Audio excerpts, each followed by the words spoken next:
रोज की तरह रात को वह लेट आया। मैं सहजता से पेश आई। सुबह के नाश्ते पर उसने बतलाया था कि रुचि पूरी तरह उसके साथ है। मैंने खुशी प्रकट की। वह बोला था, मैं कल बैंक से बात करने वाला हूँ।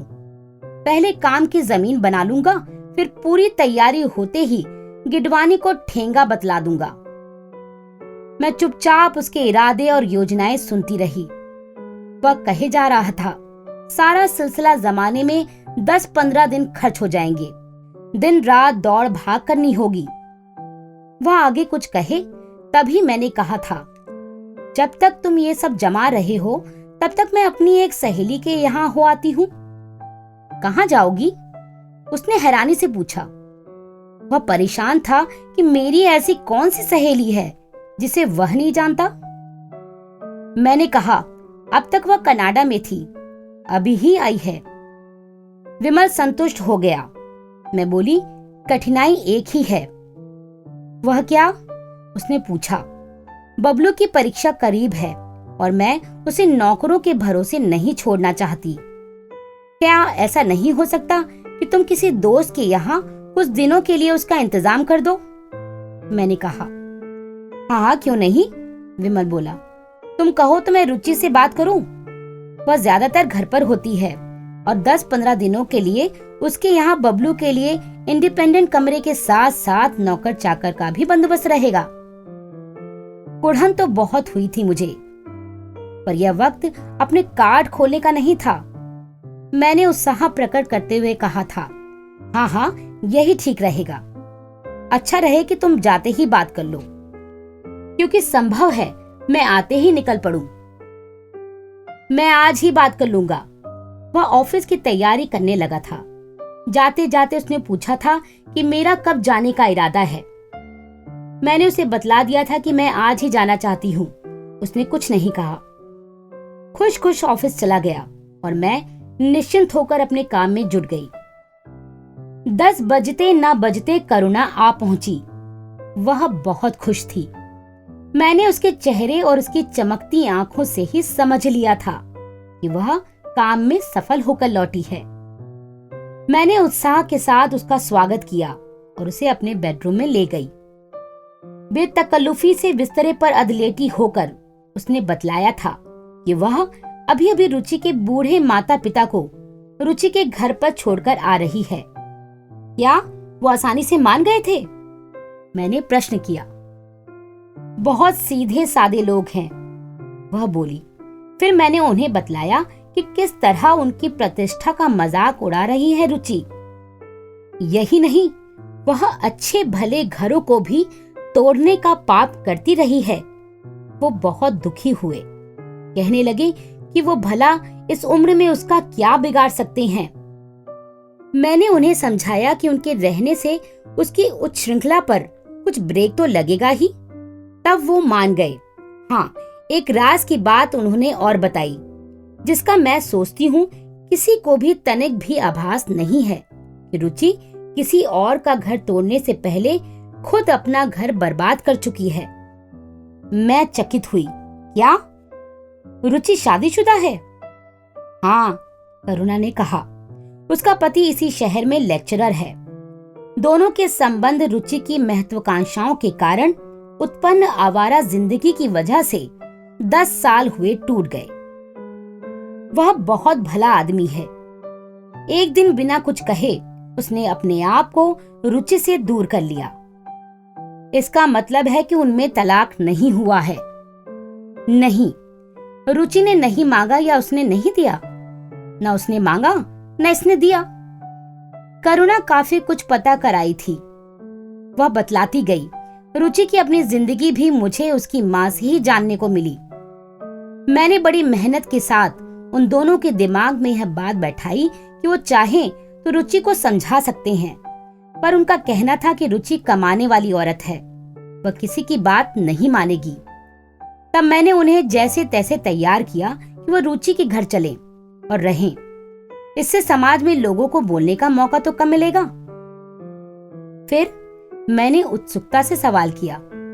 करुणा ने कहा, उन सीधे लोगों को उनकी सादगी भरी जिंदगी छोड़कर इस ऐशो आराम भरी जिंदगी की तरफ खींचने में थोड़ी कठिनाई तो हुई, पर जब मैंने उन्हें यह समझाया कि इस तरह वो न सिर्फ रुचि अपनी बेटी का भला करेंगे बल्कि कई घरों को टूटने से बचाने का पुण्य भी कमाएंगे, तो वो तैयार हो गए।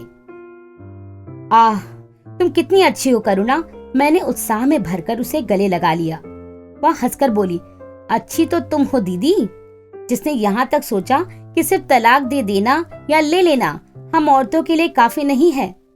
तुम ही हो जिससे हम कई औरतों को यह सीखने को मिलेगा कि आदमी को मनमानी करने की छूट तब तक है जब तक हम औरतें चाहती हैं या अपने आप को लाचार समझ लेती हैं। क्या वो दोनों रुचि के घर आ चुके हैं? मैंने पूछा। रुचि ने कहा हाँ। फिर बोली, मैंने सारे रास्ते उन्हें तैयार किया था कि वो अपनी बेटी द्वारा जुटाई गई सारी सुख सुविधाओं का पूरा पूरा उपयोग करें।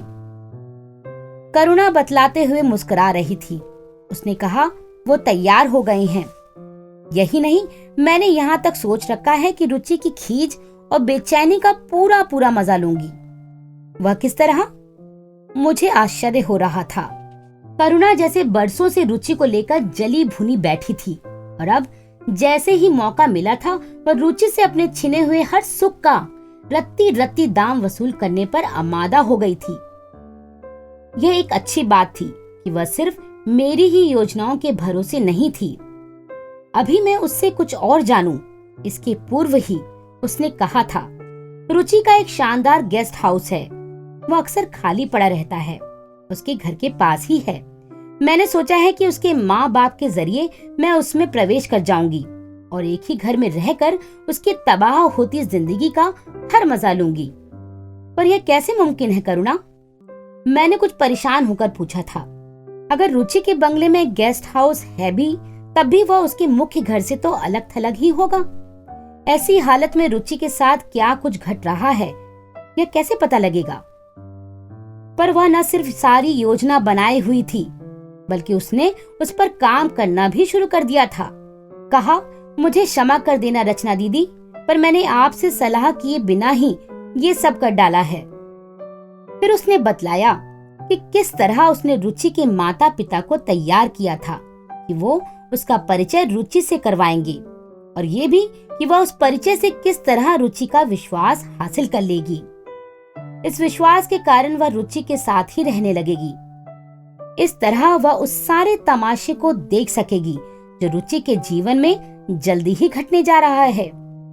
कुछ पल चुप रहकर उसने मेरी आंखों में देखते हुए कहा था, मैंने तो यहाँ तक सोच रखा है दीदी कि अगर तुम जरा सी हिम्मत से काम लो तो हम दोनों ही रुचि और तुम्हारे पति विमल बाबू को पूरा पूरा मजा चखा सकते हैं। मैंने सुना और सोच में पड़ गई।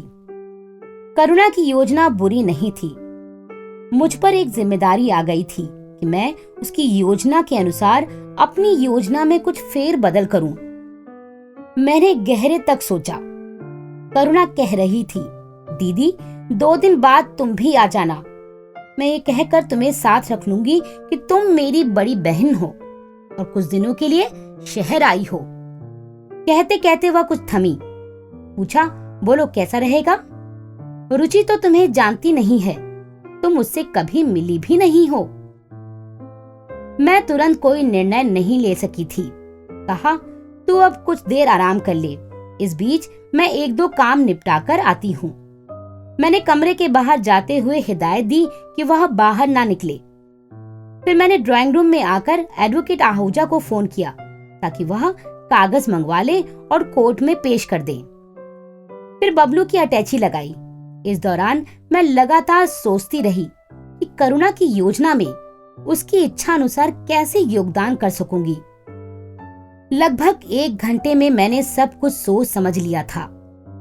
थोड़ी देर बाद मैंने करुणा से भी तैयार होने को कहा और बतलाया कि वह अपनी योजना के अनुसार काम प्रारंभ कर दे।